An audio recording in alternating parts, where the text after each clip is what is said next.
जय श्री राम दोस्तों। दिव्य शक्ति स्टोरी चैनल में आपका स्वागत करती हूँ।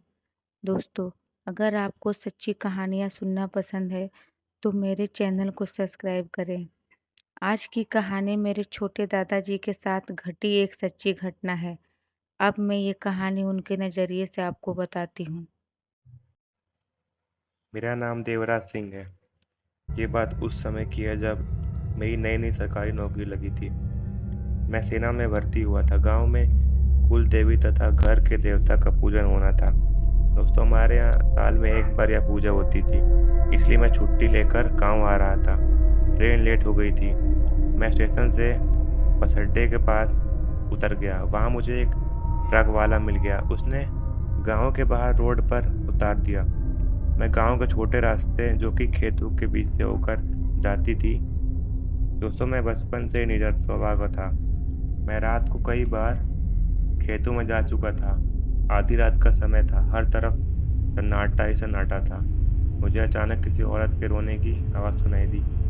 मैं रुक कर आवाज़ कहाँ से आ रही है ये देखने लगा।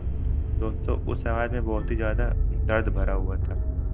वो आवाज़ सुनकर मुझे डर तो नहीं लगा, पर मेरी धड़कन बहुत तेज़ हो गई थी।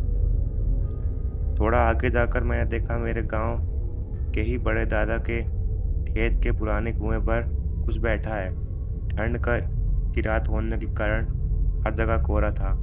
मैं थोड़ा पास जाकर देखा तो एक औरत कुएं पर बैठी रो रही थी।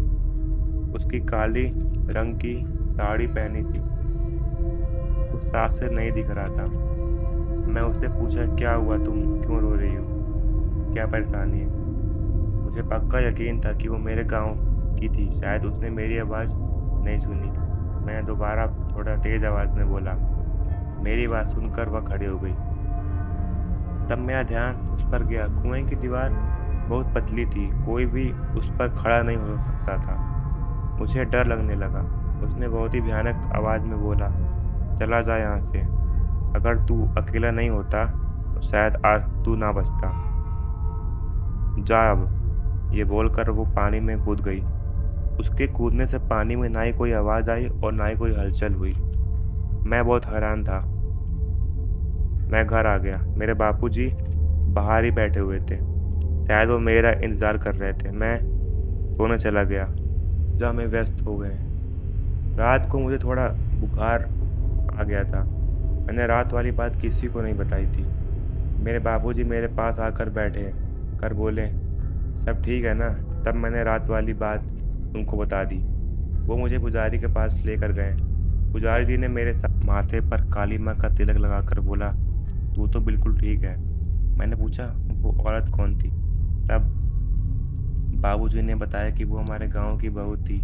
एक रात अपने पति से झगड़ा करके वो बच्चों को लेकर उसी कुएं में कूद गई थी।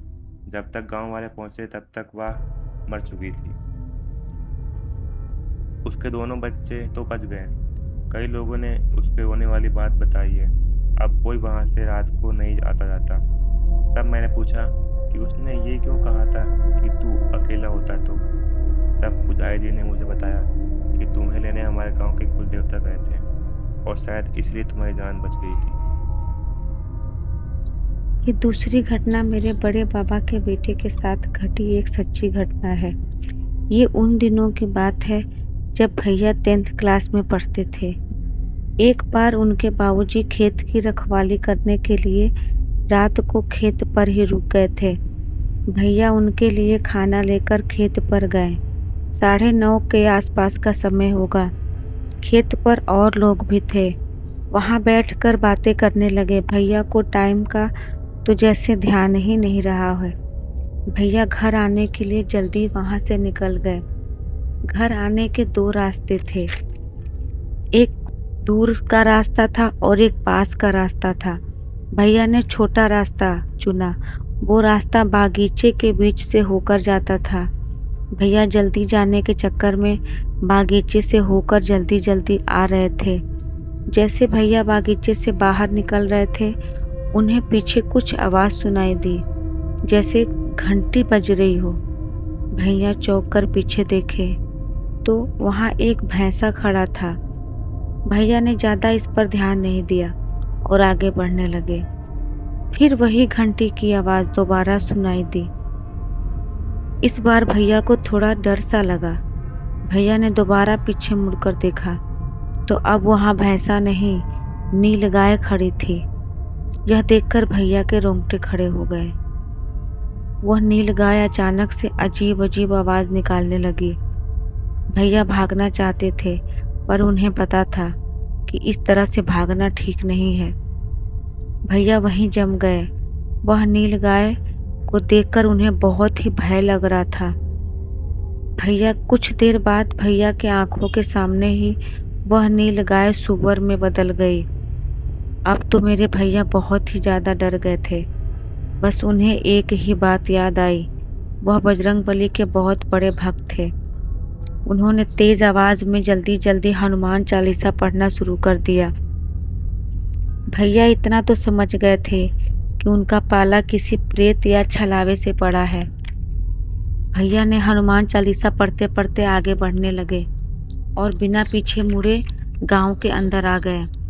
गांव के अंदर वहां एक काका चारपाई पर बैठकर खैनी बना रहे थे। उन्होंने भैया को देखा और पूछा, क्या हुआ बेटा, क्यों हाँफ रहे हो? भैया ने काका को कुछ बताए बिना वहां खड़े होकर थोड़ा सा आराम करने लगे। मेरे भैया बहुत ही डर गए थे। भैया की जगह पर कोई भी होता तो शायद वो भी डर जाता। मेरे काका को शायद कुछ पता चल गया था। काका ने भैया को अपने पास बिठाया और पीने के लिए पानी दिया और पूछा क्या हुआ। तब भैया ने उन्हें सारी बात बता दी। काका ने बताया, वह एक प्रेत है, पेड़ से गिरने के कारण उसकी मौत हो गई थी। काका भैया को घर तक छोड़ने भी आए थे। मुझे पता है, हनुमान चालीसा सुनकर वो प्रेत अपनी जान बचाने के बारे में शायद सोच रहा होगा। हमारे देवी देवता तथा मंत्रों में असीम शक्तियाँ हैं। बस ज़रूरत है उन शक्तियों पर विश्वास करने की। जैसे मेरे भैया ने अपने बजरंगबली पर विश्वास किया और वो बिल्कुल सही सलामत घर तक आ गए। जो लोग मेरी बात से सहमत हैं वो कमेंट में जय श्री राम लिखना ना भूलें।